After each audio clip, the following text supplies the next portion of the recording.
तो चलिए आगे बढ़ते हैं और आज हम शुरू करने जा रहे हैं एनिमल टिश्यू यानी कि जंतु ऊतक के बारे में। Like plants, animal cells also group together and specialize in performing different functions. जैसा अभी हम लोग पेड़ों के बारे में पढ़कर आए हैं, बिल्कुल उसी तरीके से बेटा एनिमल सेल्स भी एक साथ इकट्ठी होती हैं और एक साथ कई कई विशेष कार्य करती हैं। These groups of similar cells form animal tissue. और यही जो एक जैसी कोशिकाओं का जो ग्रुप होता है, ये क्या बनाता है बेटा? ये बनाता है आपका जंतु ऊतक यानी कि animal tissues. Let us perform a few simple activities. चलिए कुछ एक्टिविटीज परफॉर्म करते हैं। सबसे पहले blink your eyes quickly. अपनी आंखों को जल्दी जल्दी झपकाइए। Second, clench and open your fist. Fist क्या होता है? आपकी मुट्ठी। अपनी मुट्ठी को ऐसे खोलो बंद करो, खोलो बंद करो, खोलो बंद करो। ठीक है। Next, take a deep breath. अब एक लंबी सी सांस लो। नेक्स्ट, टच समथिंग वार्म और कोल्ड. अब किसी गर्म या किसी ठंडी चीज को छू के देखो. Now think. चलिए अब सोचिए, which tissues help you move. किस ऊतक ने आपको मूव करने में हेल्प किया? Which tissue enable you to sense heat और कोल्ड. क्या कोई ऐसे टिश्यू है जिन्होंने आपको समझाने में मदद की कि कौन सी चीज आपकी सोच ठंडा फील करा रही है, क्या आपका गर्म फील करा रहा है? Which tissues allow oxygen to enter the blood. जब आपने एक लंबी सी सांस ली तो कौन से ऊतक ने ऑक्सीजन को अलाउ किया ब्लड के अंदर जाने के लिए? And which tissues hold the body together so that the skin does not fall off. और कौन से टिश्यूज हैं जिन्होंने हमारी पूरी बॉडी को एक साथ जोड़ रखा है जिससे कि हमारी स्किन जो है वो आपकी बॉडी से अलग नहीं हो पाती. Many such questions can be asked, but the answer lie in the diversity of animal tissues, which are specially adapted to perform different functions. बेटा इस तरीके के कई सारे प्रश्न हैं जो हम लोगों के दिमाग में आ सकते हैं, है ना? लेकिन आपने देखा है कि जो आंसर है ना वो कहीं ना कहीं कहाँ है? इनके अंदर छुपे हुए हैं. किसके अंदर? जो ये अलग अलग जो ऊतक हम लोग अभी पढ़ने जाएंगे ना, है ना, इसके अंदर इनके आंसर्स छुपे हैं. क्यों? क्योंकि अभी मैंने आप लोगों को बताया कि जो अलग अलग टिश्यूज है वो अलग अलग फंक्शंस करने का काम करते हैं. तो आप किसी एक पर्टिकुलर टिश्यू के लिए ये नहीं बोल सकते कि मैम ये काम एनिमल टिश्यू कर रहा है. नहीं, हम ये जानेंगे कि ये जो डिफरेंट फंक्शंस है इनको कर कौन रहा है, कौन ऐसा टिश्यू है जो इस क्या. It is interesting to understand how the structure of an animal tissue suits its specific function. और ये बहुत मजेदार होगा ये देखना और समझना या पढ़ना कि कैसे एनिमल टिश्यूज के जो स्ट्रक्चर हैं वो उनको इस तरीके के अलग अलग काम करने में हेल्प करते हैं. तो let us explore different kinds of animal tissues. Each tissue perform a specific function. तो चलिए बच्चों मेरे साथ तैयार हो जाइए इस एनिमल टिश्यूज को जानने के लिए. विभिन्न विभिन्न प्रकार के जो जानवरों के ऊतक है ना, तो चलिए इनके बारे में थोड़ा सा अध्ययन करते हैं, जानते हैं कि कैसे हर एक ऊतक जो है आपका स्पेशल कार्य करता है. Ready to go beyond. In young plants, नए पौधों में, the outer protective layer is single layered epidermis. जो बाहरी वाली जो सुरक्षात्मक लेयर होती है बेटा वो सिंगल लेयर होती है, यानी एक ही लेयर से बनी होती है. As plants grow older, जैसे जैसे पेड़ वृद्धि करता जाता है, some cells below the epidermis of the stem develop the ability to divide, act as lateral meristematic cell and form the cork cambium. क्या होता है बेटा? जैसे जैसे पेड़ बड़ा होता जाएगा तो तने के नीचे जो वाली जो कोशिकाएं होती है ना, उनके अंदर क्या हो जाता है? उनके अंदर में डिवाइड वाली एबिलिटी आ जाती है, यानी कि वो धीरे धीरे क्या करने लग जाती है? वो डिवाइड करना शुरू हो जाती है. ठीक है. अब डिवाइड होने की वजह से वो किसकी तरह काम करेंगी? वो लेटरल मेरिस्टेमेटिक सेल की तरह काम करती है. और क्या बनाती है बेटा? बनाती है कॉर्क कैम्बियम. ठीक है. जैसे हिंदी में बोलते हैं काक एक एधा, कुछ ऐसे बोलते हैं इसको. The division of cork cambium cells give rise to cork cell. अब कॉर्क कैम्बियम बनाया तो सीधी सी बात है, जैसे जैसे ये कॉर्क कैम्बियम डिवाइड होगा, विभाजित होगा, तो किसको बनाएगा? ये बनाएगा कॉर्क कोशिकाओं को. ठीक है. And cork cells are dead. ये बेटा डेड होती है यानी मृत होती है. कंपैक्टली अरेंज्ड, बहुत अच्छे से अरेंज होती है एक दूसरे के साथ. And contain a substance which make them impermeable to water and gases. और ये पानी और हवा को क्या नहीं करने देती हैं? ये इनको परमिएबल नहीं करने देते हैं, यानी कि अंदर बाहर नहीं जाने देती हैं. ठीक है. क्योंकि एक ऐसा सब्सटेंस इसके अंदर आसपास प्रेजेंट होता है जो इसको हवा और पानी को अंदर बाहर नहीं जाने देता है. This forms the bark of the tree. इसी से क्या बनता है बेटा? ट्री का बार्क बनता है. समझ आई मेरी बात? देखो, जब आपने देखा ना छाल, सुना है आप लोगों ने? बार्क क्या होता है? यहाँ पे ये होती है छाल. अगर आप लोगों ने ध्यान से देखा होगा ना, तो छाल क्या होता है, जब पेड़ बहुत ज्यादा बूढ़ा जैसा हो जाता है ना, या जब पेड़ थोड़ा सा बड़ा होता है, तो उसके अंदर से ना स्किन निकलती है। और जैसा आपने देखा होगा नीम का पेड़ होता है, ठीक है, तो इसमें क्या होता है, ये छाल का जो ना इसको निकालते हैं और बहुत सारी दवाइयों में, बहुत सारे जैसे काढ़ा वगैरह आप लोग पीते हो ना, इसमें इसका यूज करते हैं। तो होता क्या है कि मैंने भी आप लोगों को बताया कि जो कॉर्क कैम्बियम बनता है, उसमें कॉर्क सेल्स बनने शुरू हो जाती है डिवीजन के बाद, और ये जो कॉर्क सेल होती है ना, ये डेड होती है। अब डेड होंगे तो ग्रीन वाला पार्ट तो निकल के नहीं आएगा, है ना। और दूसरी बात, इसने और क्या कर दिया, इसने हवा और पानी को इसको क्या कर दिया, इम्परमेबल बना दिया। जब हवा और पानी भी नहीं जाएंगे तो वो कैसा हो जाएगा, बिल्कुल सूखा सूखा सा हो जाएगा। तो इस तरीके से जो पेड़ पे से जो है आपकी छाल बनती है। अब आ जाते हैं 3.3.1 epithelial tissue structure and function. तो चलिए बेटा, एनिमल टिश्यूज के सबसे पहले ऊतक के बारे में हम लोग पढ़ेंगे। कौन सा ऊतक है, एपिथेलियल, ठीक है। इसको क्या बोला जाता है, इसको बोला जाता है उपकला ऊतक। अब हम लोग देखेंगे कि क्या इसका स्ट्रक्चर है, इसकी संरचना क्या है और क्या इसके फंक्शन है। Epithelial tissues form the outer covering of the body and also line the internal organ such as mouth, lungs, blood vessels and intestine. बेटा बहुत इंपॉर्टेंट चीजें जो आप लोगों को ध्यान रखनी है कि जिस भी टिश्यू के बारे में मैं आपको बताऊंगी, आपको ध्यान रखना है कि पहली बात तो वो प्रेजेंट कहाँ होती है, उनका स्ट्रक्चर क्या होता है और उनका फंक्शन क्या होता है, ठीक है। तो ये तीन चीजें आप लोगों को बेटा बहुत अच्छे से ध्यान से पढ़ना है, ठीक है। तो एपिथेलियल टिश्यू जो है बेटा वो क्या होती है, जनरली वो शरीर की बाहरी वाली जो त्वचा होती है ना, स्किन जो होती है ना, इसका निर्माण करती है, ठीक है।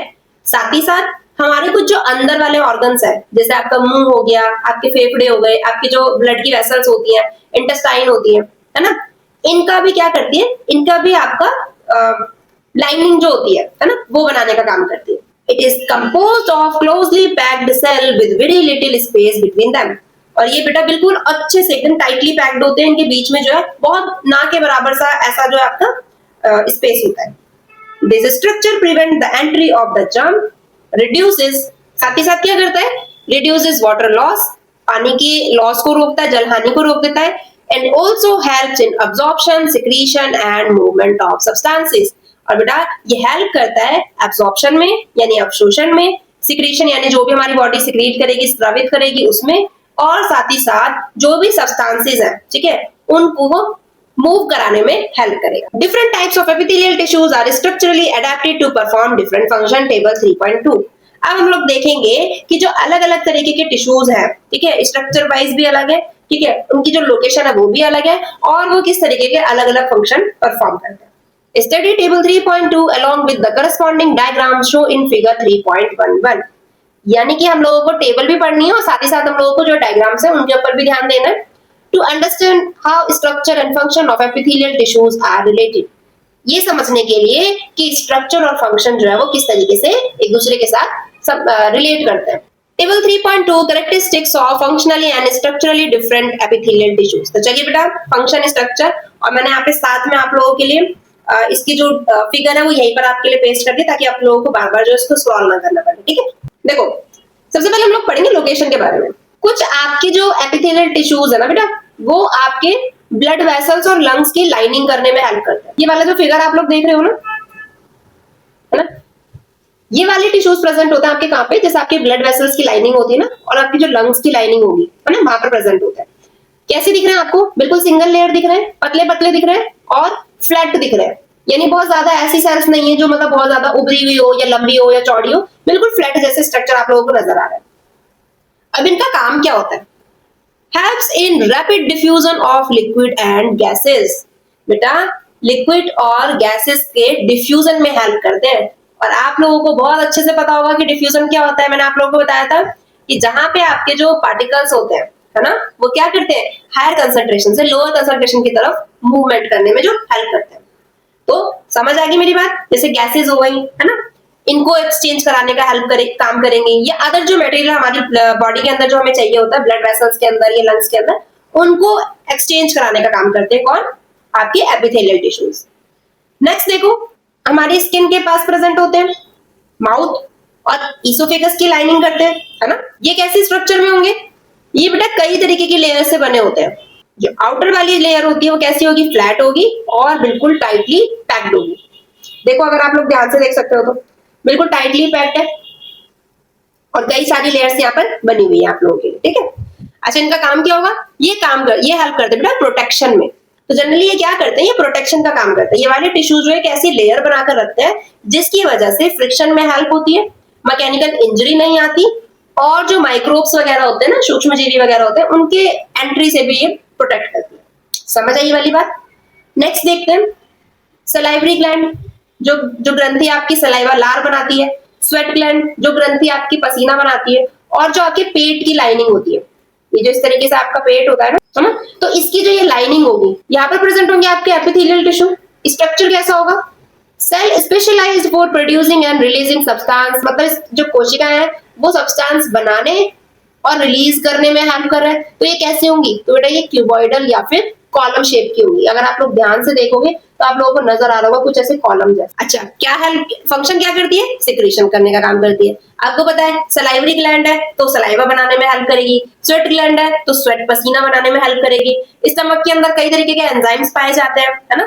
और आपको पता है कि स्टमक के अंदर जो आपकी म्यूकस की लेयर भी होती है, क्यों? क्योंकि आपके पेट के अंदर HCl प्रेजेंट होता है, जो सबसे ज्यादा आप बोल सकते हो कि हार्श एक एसिड होता है जो आपकी पेट को जलाने का काम भी कर सकता है, अंदर अल्सर क्रिएट कर देगा, है ना। तो उससे बचाने के लिए आपके अंदर क्या होता है? आपके पेट की जो लाइनिंग होती है वो म्यूकस की लाइनिंग होती है, तो उसके सिक्रेशन में भी हेल्प करती है। अच्छा, अब आ जाइए आपके नोज स्ट्रिल्स में, टेस्ट बड जो आपकी जीभ के ऊपर प्रेजेंट होते हैं, और आपके कान के अंदर, है ना, क्या प्रेजेंट होते हैं यहाँ पे? Specialized receptor cells having hair like cilia. अगर आप कान के अंदर देखेंगे तो हल्के हल्के आपको हेयर जैसे स्ट्रक्चर नजर आएगा। तो इसकी जो सेल्स अगर आप ध्यान से देखोगे तो ये देखो इसके ऊपर क्या है, कुछ ऐसे बाल बाल जैसे प्रेजेंट है। इनको क्या बोला जाता है? इनको बोला जाता है सीलिया। हिंदी वाले बच्चों के लिए पक्ष माप। और ये काम क्या करेगा? सेंसरी फंक्शन, यानी कि संवेदी। क्या क्या देखो, आपने देखा ना सेंस ऑर्गन वाले जो ये काम है, स्मेल सूंघना, गंध का पहचान करना, टेस्ट का पहचान करना, साउंड और बैलेंस यानी कि ध्वनि और उनका संतुलन, इसमें काम करता है। एंड नेक्स्ट हम लोग देखेंगे स्मॉल इंटेस्टाइन की लाइनिंग।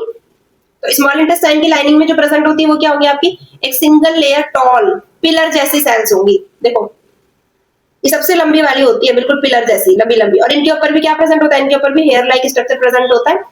क्या काम करता है बेटा? एब्जॉर्प्शन का, अवशोषण का। आपको पता है ना कि जो आपकी स्मॉल इंटेस्टाइन है वो क्या करती है? वो आपके जो भी न्यूट्रिएंट्स वगैरह होते हैं उनको एब्जॉर्ब करने का काम करती है ना।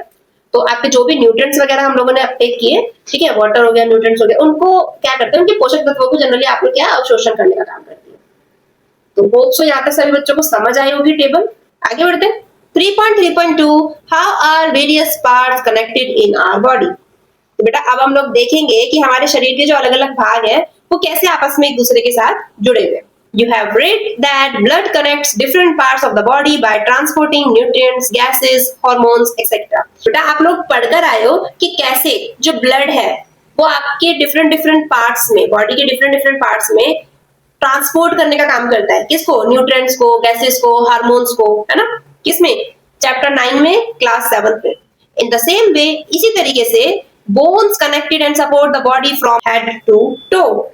इसी तरीके से जो हड्डियां हैं वो आपकी पूरी बॉडी को क्या करती हैं? सर से लेके आपके पैरों तक जोड़ती हैं और उनको सहारा देने का काम करती हैं। A tissue that connects and supports other tissue is called a connective tissue. वो ऊतक जो एक दूसरे ऊतक को जोड़ने का और सहारा देने का काम करते हैं वह ऊतक क्या कहलाते हैं बेटा? आपके कनेक्टिव टिश्यू। कनेक्ट से याद रखोगे, जो एक दूसरे टिश्यूज को कनेक्ट करने का काम करते हैं, ठीक है। और हिंदी में इनको क्या बोलते हैं बेटा? इनको बोलते हैं संयोजी ऊतक। Both blood and bones are connective tissue. दोनों खून और हड्डियां ये क्या होती हैं आपकी? ये संयोजी ऊतक होते हैं। क्यों? क्योंकि आपको पता है ब्लड भी आपकी बॉडी को कनेक्ट कर रहा है, पूरी बॉडी के अंदर ट्रांसपोर्ट करने का काम करता है। और बोन्स जो है वो तो आपकी पूरी है ही। दो both are connective tissues, they differ in composition and consistency. हड्डी और खून दोनों कनेक्टिव टिश्यू हैं, लेकिन आप देखोगे ध्यान से तो उनकी जो कंपोजिशन है, जिससे वो मिलकर बने हैं, है ना, उनकी जो कंसिस्टेंसी वो बिल्कुल अलग है। एक बिल्कुल सॉलिड है, एक लिक्विड फॉर्म में है ना।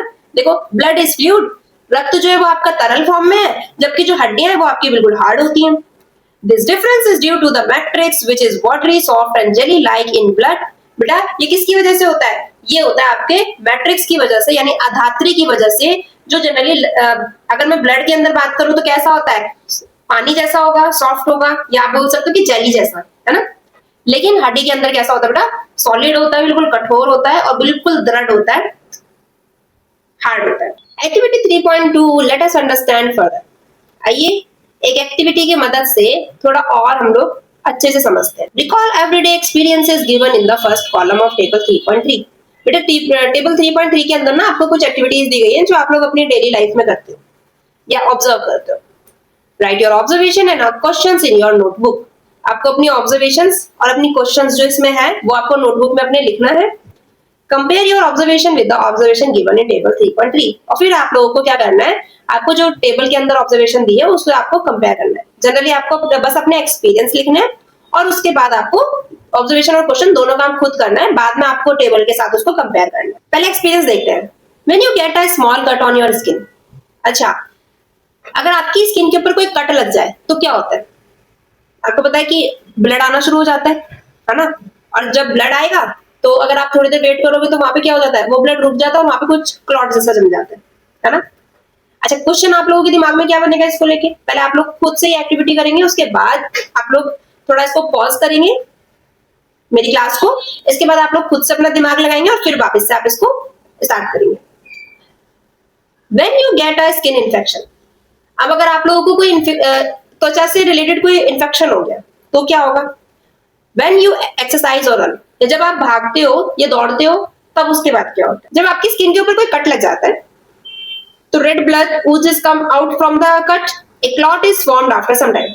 लाल कलर का जो कटा हुआ जो स्थान होता है वहां से लाल रंग का खून बाहर निकलना शुरू हो जाता है और अगर आप कुछ समय तक रुक जाते हो उसके बाद वहां पे जो है बेटा आपकी क्लॉट फॉर्मेशन हो जाती है, यानी क्लॉट होता है खून का थक्का। ठीक है, जो आपने देखा होगा ना, बच्चे जनरली क्या होता है जब ज्यादा चोट लग जाती है तो उसके ऊपर कुछ ऐसा, जनरली बच्चों की लैंग्वेज में उनको बोलते हैं कि पपड़ी जम गई है ना? तो फिर वो उसको खरोचना शुरू कर देते हैं, जैसे उसको हटाते हैं तो वापस से ब्लड आना शुरू हो जाता है, तो वो क्या होता है बेटा, वो क्लॉट होता है। क्वेश्चन इससे क्या बना कि what causes blood to clot. ये जो रक्त का थक्का जमा है ये क्लॉट कैसे बना, ये इसका कारण क्या है ना? इसी तरीके से हमें बाकी की दो चीजें करनी है। अगला देखते हैं। The area turned red and perhaps slightly swollen। बेटा अगर हम लोगों को कोई स्किन इन्फेक्शन हो जाता है तो वहां पे या तो जनरली रेड हो जाती है स्किन, या वहां पे थोड़ा कुछ आप ऐसे समझ सकते हैं कि सूजा हुआ सा हो जाता है। You may have fever, fever भी हो सकता है। ये ऑब्जर्वेशन है। अच्छा, क्वेश्चन क्या आएगा इसमें आपका दिमाग में? देखो जनरली मेरे दिमाग में जो क्वेश्चन आ रहा है मैं वो लिख रही हूँ, आप लोगों को जो समझ आएगा आप लोग वो लिखेंगे। तो पहला क्वेश्चन जो मेरे दिमाग में आएगा तो मैं ये लिखूंगी कि why does infected area become swollen. पहला क्वेश्चन तो मेरे दिमाग में ये आया कि जिस एरिया पे आपके संक्रमण हुआ है वो सूजा क्यों, है ना? या क्योंकि देखो यहाँ पे इसने एक और बात बोली कि आपको फीवर है, तो मेरे दिमाग में एक और क्वेश्चन यहाँ पर अराइज हो रहा है, why do we get fever during an infection. अब सेकेंड क्वेश्चन मेरे दिमाग में आया कि हम लोगों को फीवर क्यों हुआ इन्फेक्शन के दौरान। इतनी बात सभी को समझ आई। अब देखो बेटा नेक्स्ट क्या कह रहा है कि जब आप लोग एक्सरसाइज करते हो, ठीक है, तो उस टाइम पर आपका, या भागते हो तो उस टाइम पर आपका फेस जो है वो रेड क्यों हो जाता है?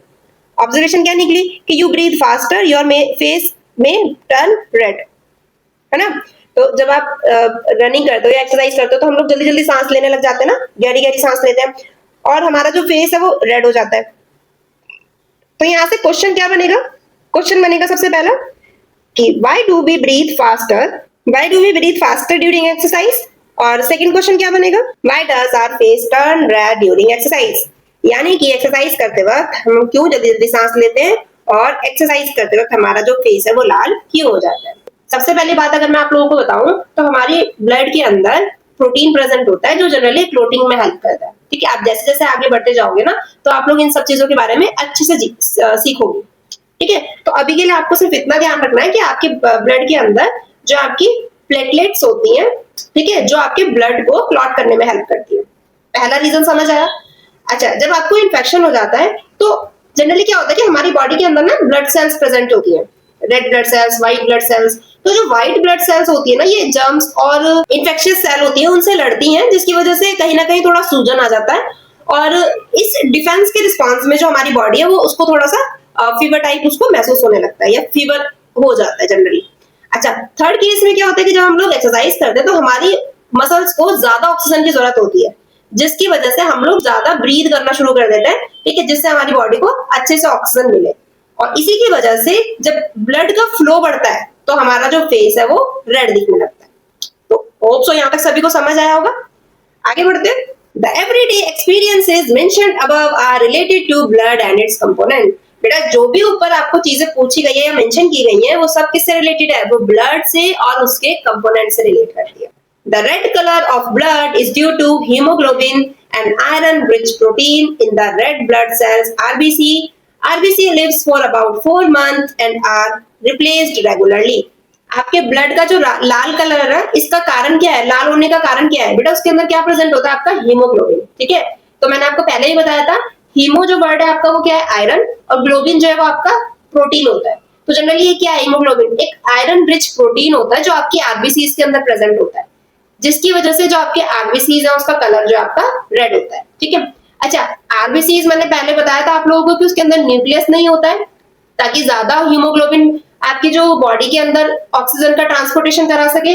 तो न्यूक्लियस नहीं होगा तो मैंने बताया था कि कोई ना कोई प्रॉब्लम क्रिएट होगी। तो क्या होता है कि इसकी जो लाइफ स्पैन होता है बेटा वो कम होता है, यानी कि वो अबाउट 4 month होता है, जिसे आप बोल सकते हो कि 120 दिन का जो है इसका लाइफ स्पैन होता है। ठीक है, अच्छा सेकंड पॉइंट क्या कह रहे हैं, platelets help in blood clotting at the site of injury. मैंने पहले भी आप लोगों को बताया था कि हमारे ब्लड के अंदर प्लेटलेट्स प्रेजेंट होती हैं, जो जब आपके चोट लग जाती है तो उसके कुछ टाइम बाद अपना जो है काम करना शुरू कर देती है, और जिसकी वजह से जो आपकी कुछ समय बाद उस पे क्लॉटिंग हो जाती है, यानी कि थक्का जम जाता है। ड्यूरिंग एक्सरसाइज और running muscles need more oxygen, so breathing become faster and blood flow increases, face appears red. ये भी मैं आप लोगों को भी बता चुकी हूँ, एक्सरसाइज या रनिंग करते वक्त हमारी मसल्स को, हमारी मांसपेशियों को ज्यादा ऑक्सीजन की आवश्यकता होती है, जिससे हम लोग तेज तेज सांस लेने लगते हैं और हमारा रक्त का जो फ्लो है वो बढ़ जाता है, जिसकी वजह से हमारा चेहरा लाल दिखता है।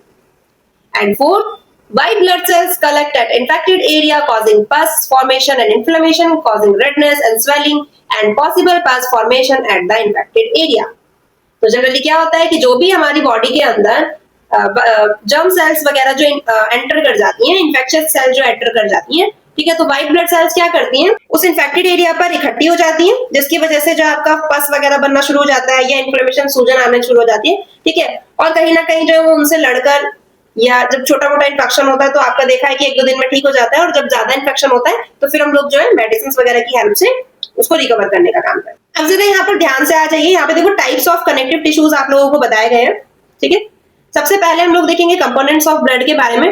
तो बेटा जो आपका ब्लड है उसके अंदर 55% जो आपका प्लाज्मा होता है, ठीक है, और बचा हुआ 45% जो आपके जो बाकी के जो तत्व होते हैं वो प्रेजेंट होते हैं।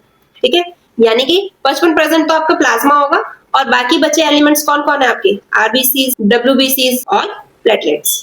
अच्छा हिंदी वाले बच्चों के लिए बता देती हूँ, इसको बोलते हैं हम लाल रक्त कोशिका या कणिका, दोनों नाम आ सकते हैं। डब्ल्यूबीसी को क्या बोलेंगे हम लोग, श्वेत रक्त कर्णिका या कोशिका बोल सकते हैं, और प्लेटलेट्स होते हैं बेटा आप लोगों के बिंबाणु। Is it okay? तो आप देख सकते हो कि देखो ये वाला पार्ट तो जो आपका प्लाज्मा दिखा रहा है, और ये जो नीचे वाला पार्ट है इसके अंदर ये 3 कंपोनेंट्स दिखा रहा है। समझ आ गई मेरी बात? आगे देखते हैं टाइप्स ऑफ बोन के बारे में। बहुत सारी बोन्स आप लोगों को पता है, आप लोगों की बॉडी के अंदर कितनी बोन्स प्रेजेंट होती हैं मुझे कमेंट करके बताएंगे। देखना चाहती हूँ कि कितने बच्चों को पता है, कितने बच्चों को नहीं पता है। ठीक है, अच्छा उसके बाद देखो जरा यहाँ पे कुछ एक बोन्स के नाम उन्होंने बताया है आपको। ये देखो यहाँ पे आपकी जो है कॉलर बोन है। ठीक है, अच्छा ये सबसे लंबी बोन कौन सी होती है आपकी बॉडी के अंदर, और ये कहाँ प्रेजेंट होती है? चलो ये तो आप लोगों को दिख ही रहा है कि ये थाई में प्रेजेंट होती है। ठीक है, ये कौन सी होती है बेटा? ये होती है आपकी फीमर। ठीक है, फीमर। अच्छा ये आपका नी कैप है इधर। तो जनरली आपको इधर देखो मसल्स का स्ट्रक्चर दिखाया गया, और इधर आपको जो है बोन का आपको स्ट्रक्चर दिखाया गया, और साथ ही साथ यहाँ पे आपको टिश्यू का अरेंजमेंट दिखाया गया है। एक जो जॉइंट होता है ना, किस तरीके से जो आपकी अटैचमेंट होती है बोन की, वो आपको दिखाया गया। जैसे आपके यहाँ पे टेंडन है, कार्टिलेज है, लिगामेंट है, सब चीजों के बारे में आप अभी आगे पढ़ोगे। Is it okay? Function of other connective tissues as experience through different actions. अब हम जानेंगे बेटा जो अलग अलग तरीके की क्रियाएं जो हम लोग करते हैं ना, तो उसमें कैसे कनेक्टिव टिश्यू जो है वो काम करते हैं। तो आइए उसके बारे में देखते हैं। Activity 3.3 let us perform. तो चलिए आइए कुछ करके देखते हैं। First, perform the action given in table 3.4। कुछ एक्शंस आप लोगों को दिए, आपको पहले वो परफॉर्म करने हैं, उसके बाद आपको अपने एक्सपीरियंस को रिकॉर्ड करना है, और फिर जो टेबल के अंदर एक्सपीरियंस दिया उसके साथ कंपेयर करना है, और थर्ड केस में आपको स्टडी करने उनके फंक्शंस और उन टिश्यूज को आइडेंटिफाई करना है। Table 3.4 connective tissue. तो आइए कुछ संयोजी ऊतक के बारे में देख लेते हैं। सबसे पहले हम लोग वही क्रिया के बारे में देखेंगे। Touch your elbow gently. सबसे पहले अपनी एल्बो यानी कोहनी को छूकर देखिए।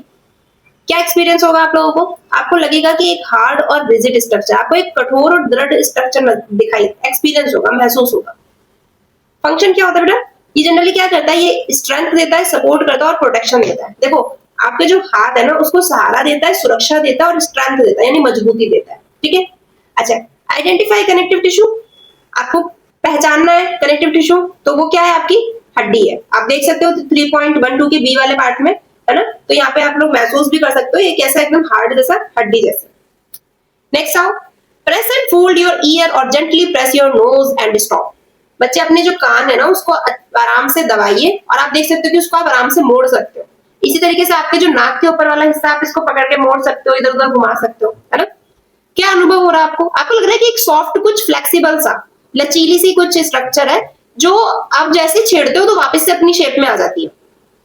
क्या काम कर रही है? एक तो ये आपकी बॉडी को फ्लेक्सिबिलिटी प्रोवाइड करा रही है ना, लचीलापन दे रही है। साथ ही साथ जो आपकी हड्डियां हैं, ठीक है, उनको क्या प्रोवाइड करा रही है? उनको कुशन जैसा प्रोवाइड करा रही है। कुशन क्या होता है बेटा? जनरली आप लोगों के घरों में देखा ना, आपकी जो तकिया वगैरह होती है, ताकि जैसे बच्चा अगर बेड पे खेल रहा होता है तो उसके आसपास तकिया लगा देते हैं। क्यों? कि अगर कोई झटके से वो गिरे तो उसको एकदम चोट ना लगे, है ना। तो जनरली ये क्या करते हैं बेटा, ये जो आपको चोट वगैरह से डायरेक्टली हड्डी पे वो चोट ना लगे उससे बचाते हैं। और ये है क्या? ये किस में आते हैं? आपके कार्टिलेज, यानी कि उपास्थि। देख सकते हो यहाँ पे ये कार्टिलेज बने हुए। नेक्स्ट आओ, touch your forearm muscles and wiggle your finger. अब बेटा अपनी जो आगे वाली जो हाथ है ना उस वाली मसल्स को आप टच करो और अपनी जो उंगलियां उनको हिलाओ। कैसा लग रहा है आप लोगों को? ऐसा लग रहा है कि जब आप अपनी उंगलियों को हिला रहे हो तो आपकी जो आर्म्स है, वहां पे जो मसल है वो भी हिल रही है कहीं ना कहीं, है ना। जैसे जैसे आप पीछे आगे लेके जा रहे हो तो आप मूवमेंट एक महसूस करोगे अपने आगे वाले हाथ में, आगे वाले जो आपकी बाह है ना इसमें आप महसूस करोगे। तो मूवमेंट फील कर रहे हो आप लोग। अच्छा क्या है ये? कि कनेक्ट कर रही है मसल्स को बोन के साथ, जिसकी वजह से आप लोग मूवमेंट कर पाते हो। वो क्या होगी बेटा? आपकी टेंडन, यानी कि कंडरा। बोन तो आपको पता ही है, जैसे हम क्या बोलते हैं, अस्थि बोलते हैं। अच्छा फिर क्या करो, आप चेयर के ऊपर बैठो और अपने पैरों को ऊपर की तरफ मूव करो, ऐसे अपने पैरों को ऊपर की तरफ उठाओ, ऊपर नीचे ऐसे करो। तो उतना करो जितना मतलब आप लोग कर पाओ। आप देखोगे तो joint does not go beyond a limit, यानी आप जब अपने पैरों को सीधे करके बिल्कुल उठाओगे तो आप देखोगे कि एक ऐसा पॉइंट आएगा जहां पे आप उससे ऊपर नहीं उठा पाओगे, एक लिमिट तक ही आप अपने पैरों पर उठा पा रहे हो। क्या होता है? Connect bone to bone and provide stability, limit movement and help prevent dislocation. एक ऐसी चीज यहाँ पर प्रेजेंट है आपके घुटनों के आसपास, यानी कि जो क्या कर रही है, जो हड्डी को हड्डी से जोड़ रही है और कुछ सीमित मूवमेंट करने में हेल्प कर रही है। यानी कुछ चीज आपकी जो डिसलोकेट ना हो जाए, इधर उधर ना हो जाए, उसको हेल्प करने का काम कर रही है। ये कौन होते हैं बेटा? ये होते हैं आपके लिगामेंट, यानी कि स्नायु। देखो आप लोगों ने यहाँ से ना कई सारी चीजें अच्छी अच्छी सीख ली टेबल से। क्या सीखा आपने? आपने सबसे पहले पढ़ा बोन के बारे में। क्या पढ़ा? हड्डी क्या है। आपको पता है आपकी बॉडी के अंदर हर जगह हड्डी जनरली प्रेजेंट है। तो ये करती क्या है? ये आपको स्ट्रेंथ देती है, सपोर्ट देती है और प्रोटेक्शन देती है। नेक्स्ट हमने देखा कार्टिलेज के बारे में, उपास्थि के बारे में। ये आपकी बॉडी को फ्लेक्सिबिलिटी देती है और आपके कुछ ऐसे जो बोन्स वगैरह होती हैं उनके लिए शॉक एब्जॉर्प्शन का काम करती है, यानी कि आप लोगों को एकदम से चोट ना लग जाए उसके लिए आपको कुशन जैसी एक सेफ्टी प्रोवाइड कराती है। ठीक है, नेक्स्ट हम लोगों ने पढ़ा टेंडन यानी कंडरा के बारे में, जो क्या करता है, जो आपके मसल्स को बोन के साथ कनेक्ट करता है। देखो बेटा टेंडन के लिए ना अच्छे से एक चीज मैं आप लोगों को बताती हूँ। टेंडन के लिए आप याद रखना एमटीबी, ठीक है, एमटीबी टेंडन है ना, बीच में टी आ रहा ना, तो टी टेंडन यानी एमटीबी। आप बोल सकते हो एमटीबी यानी कि मसल्स को बोन के साथ कनेक्ट करने का काम कौन करता है? आपका टेंडन। ठीक है, और ये क्या करेगी? मूवमेंट कराने में हेल्प करती है। वही अगर मैं आपकी लिगामेंट की बात करूं बेटा, तो ये क्या करता है? बोन को बोन के साथ कनेक्ट करता है, यानी कि आप इसको बीएलबी भी बोल सकते हो शॉर्ट फॉर्म में। बीएलबी यानी बोन लिगामेंट बोन। तो और साथ ही साथ क्या करता है? जो आपकी लिमिट मूवमेंट है उसको काम करने में हेल्प कराता है और साथ ही साथ जो आपकी डिसलोकेशन वगैरह उसको प्रिवेंट करता है। तो देखो यहाँ से ना जनरली मैंने आपको एमटीबी या बीएलबी क्यों बताया वो मैं आपको बता देती हूँ। यहाँ से पूछा जाता है कि मसल्स को बोन्स के साथ कनेक्ट कौन करता है। ठीक है, एमसीक्यू की फॉर्म में आता है, तो आप लोगों को ध्यान रहेगा एमटीबी यानी कि टेंडन। वही क्वेश्चन अगर आप लोगों का बनेगा कि बोन को बोन के साथ कनेक्ट कौन करता है, तो आपको याद रहेगा बीएलबी यानी कि लिगामेंट। तो होप सो सभी को समझ आया होगा। Bones have a rigid matrix containing calcium and phosphorus compounds giving them strength and rigidity. बेटा हड्डियों के अंदर एक बहुत हार्ड दृढ़ मैट्रिक्स प्रेजेंट होता है जो कैल्शियम और फास्फोरस का बना होता है, और ये क्या करता है बेटा, ये स्ट्रेंथ प्रोवाइड करता है, स्थिरता देता है, बॉडी को ना एक स्ट्रांग बनाता है और दृढ़ बनाता है। इन कंट्रास्ट इसके विपरीत अगर मैं बात करूं तो जो कार्टिलेज है वो कैसा होता है, सॉफ्ट होता है, जिसके अंदर जेली लाइक मैट्रिक्स प्रेजेंट होता है जो आपकी बॉडी को फ्लेक्सिबिलिटी और कुशनिंग का काम करता है। ठीक है, बोन और कार्टिलेज में डिफरेंस समझ आ गया। जो बोन होगी वो कैसी है, उसके अंदर जो रिजिड मैट्रिक्स प्रेजेंट होता है, जबकि कार्टिलेज के अंदर बेटा आपका जेली लाइक मैट्रिक्स प्रेजेंट होता है। बोन स्ट्रेंथ प्रोवाइड कराती है, ठीक है, रिजिडिटी प्रोवाइड कराती है और कैल्शियम फास्फोरस की बनी हुई होती है, जबकि कार्टिलेज जो है बेटा वो आपका सॉफ्ट होता है और आपकी बॉडी को फ्लेक्सिबिलिटी या ऑर्गन को फ्लेक्सिबिलिटी और कुशनिंग प्रोवाइड कराता है। अच्छा, अगर मैं बात करूं कनेक्टिव टिश्यू जैसे कि टेंडन और लिगामेंट की, तो मैंने अभी आप लोगों को बताया एमटीबी यानी कि जो मसल्स को बोन्स के साथ कनेक्ट करेगा वो टेंडन होगा, और बीएलबी यानी जो लिगामेंट्स बोन को बोन के साथ कनेक्ट करता है वो लिगामेंट्स कहलाता है। ठीक है, फॉर एक्सेसिव मूवमेंट्स। तो होप सो कि आप लोग कभी नहीं भूलेंगे, आप लोग कंफ्यूज नहीं होंगे, अब आपको सारी चीजें बहुत अच्छे से क्लियर हो गई होंगी। चलिए बच्चों आगे बढ़ते हैं अपने नेक्स्ट टॉपिक पे। 3.3.3 can be control movement in our body. अब हम लोग जानेंगे कि क्या हम लोग अपने जो हम लोग मूवमेंट करते हैं क्या हम उस पर कंट्रोल कर सकते हैं। क्या ऐसा हो सकता है कि हम चाहे तो वो काम करें, हम नहीं चाहे तो वो काम नहीं करें, तो क्या ऐसा नियंत्रण हम अपने शरीर के ऊपर कर सकते हैं? Some movements are under our conscious control, such as running, writing or lifting objects. बेटा कुछ गतियां ऐसी होती हैं जो हमारे कंट्रोल में होती है ना, जैसे दौड़ना, लिखना, या आप कोई भी चीज उठाते हो, आपका मन कर रहा है तो आप दौड़ोगे, नहीं तो आप रुक जाओगे, मन कर रहा है तो आप पढ़ाई करोगे, लिखोगे, वरना आप रुक जाओगे, है ना। कोई सामान आपको उठाने के लिए बोला गया है तो आपका मन करेगा तो उठाओगे, नहीं तो आप बोल सकते हो कि थोड़ी देर बाद मैं इसको उठा दूंगा। इस तरीके के मूवमेंट्स आपके क्या कहलाते हैं, वॉलंटरी मूवमेंट्स। हिंदी वाले बच्चों के लिए बता देती हूँ, ये होती है बेटा ऐच्छिक गतियां, ठीक है, जो हमारी इच्छा अनुसार होती है, and are carried out by skeletal muscles.